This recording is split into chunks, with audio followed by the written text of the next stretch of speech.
गोथार दुर्गा फुजाया जोंनि बे इण्डियानि बिसेसकरि जोंनि आसाम आरो बेंगलनि थाखाय बहुत पपुलार उत्सव बेयो फुजा फैयोब्लानो जोंनि गोसोआ माने उसाव बादाव जालायलायो आरोखि माब्ला सफैगोन माब्ला फैगोन बेबायदि जायो दा बेखायनो दुर्गा फुजा जानाय मानि बयनिबो थाखाय उत्सव बेयो गिदिर उत्सव आरोखि गिदिर परब बे परबाव जोङो गावजों गाव अनलायलायनाय मोजां मोननायखौ माने होलायलायनांगौ दा फुजा मन्दप थांनानै जोङो बेरायनानै बयनोबो उइसखौ होगोन शुभेच्छा जासिगोन दा बेबायदि खालामनायनि गेजेरजों जोंनि समाजखौ खौसेथियाव माने लाबोनाया दरखार बेखौ आं सानो सान्ति रैखानि थाखाय बेखौ खालामनाया दरखार बेवहाय बाङालिफ्राल' दुर्गा फुजा खालामो बे नङा आरो मोनफ्रोमबो समाजनि थाखाय बे दरखार बे मोनसे गोथार उत्सव हिसाबै बयजोंबो माने लोगो हमलायलायनानै गावनिफ्राय शुभेच्छा जानायनाय आरो लालायलायनाय बेखौ खालामोब्ला बयबो खुसि जायो आरोखि बेखायनो जों ओंखारो थांनाय बाराव जोंनि मानगोनां हाग्रामा महिलारिया ओंखारदोंमोन देग्लाय बिथाङा ओंखारनो हायासै बेखायनो दा जोङो देब'गलाय दङ जोंनि BSUनि सेंग्राफोरबो दङ इउथनि सेंग्राफोरबो दं महिला BPF दङ जों ज' जानानै दिनै ओंखारदों आरो बाङालि सेल टाउननिबो दंबावो जों ज' जानानै रायजो राजानि खाथियाव जों फैदों आरो क'क्राझारनि दुर्गा फुजानि थासारिखौ माबायदि नुनो मोनदों मोजाङानो जादों अरायबो माने मोजां जायो गतिके देग्लायबो मोजाङैनो दं खिन्थु रांखान्थि हालोदा गाज्रि बे हिसाबै एसे सेंग्रा जादों आरोखि एसे बेबायदि जादों आरो दिनै बहा बेरायगोन दिनै टाउनाव गासिबो बेरायगोन आं टाउननिखौ बेरायगोन ओमफ्राय गामियावबो दं हायोबा गामिनिखौबो थांगोन आरो सावथाल आदिबासिफोरनि दं ओमफ्राय राजबंसि बाङालि बर' ज' जानानै थिनालियाव खालामो बेयावबो माने इनभाइट खालामदों बावबो थांगोन गिबियाव आङो दिनै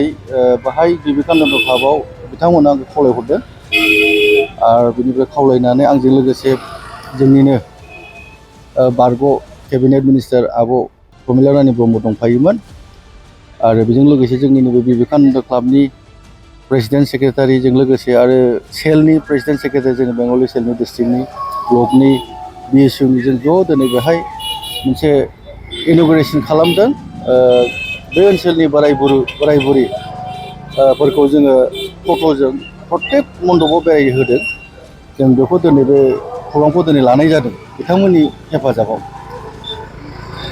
आरो बेनिफ्राय इन'ग्रेसन खालामखांबाय जोंनि आब' प्रमिला दा बिथांमोना बेरायनो थांजोब्बाय आंनि बे गोथार दुर्गा मा देबिनि गोथार फोरबोआव साफ्रोमबो रायजो राजा जोंनि BTC ओनसोलाव जेसेबां जाथि जन'गोष्ठि दङ बिथांमोनखौ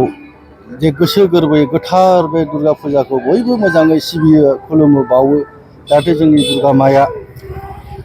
जोंखौहाय प्रत्येकखौनो जाहाथे आशीर्बाद जाहाथे देहा सोलेरै मोजाङै थानो हायो जिउ सोलेरा मोजाङै थायो बयहाबो आशीर्बाद होयो आं बेखौनो आइ बिमा दुर्गानाव आं बेखौ आर'ज गाबबाय आरो खुलुमहरबाय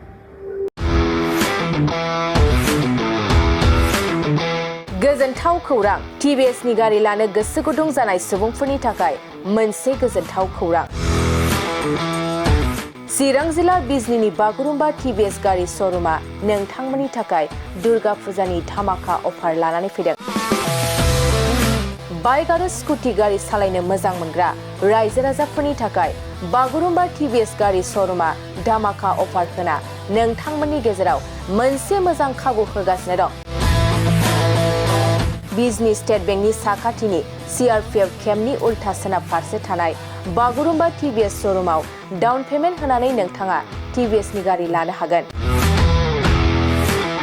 नोंथांमोना बागुरुम्बा TVS श'रुमाव फैनानै नोंथांनि लुबैनाय बायदि TVSनि गारिखौ लांफैनो हागोन TVSनि गारि सालायनो मोजां मोनग्रा रायजो राजाफोरनि थाखाय बागुरुम्बा टिभिएस श'रुमा बेनि अनगायैबो गोबां मोजां अफार लाबोदों। बेफोर अफारफ्रानो जाबाय जेरै गंनै हेलमेट फ्रि, फुल टिंकि पेट्रल फ्रि एसर गिफ्ट आरो टिभिएस कम्पानिनि गासैबो मडेलनि एक्सचेन्जनि खाबुआ एभेलेबल जागोन। आरोबाव गुबुन मोनसे मोजां खाबुआ जादों फाइनान्स लागिरिफ्रा डाउन पेमेन्ट होनानै खम बेसेनाव टिभिएस कम्पानिनि गारिखौ लानो हागोन। लोगोसे आबुङै मिन्थिनो आरो बुकिं खालामनो थाखाय 7002132259 एबा 8638131734 जानबुं नम्बराव कल खालामना खौरां लानो हागोन।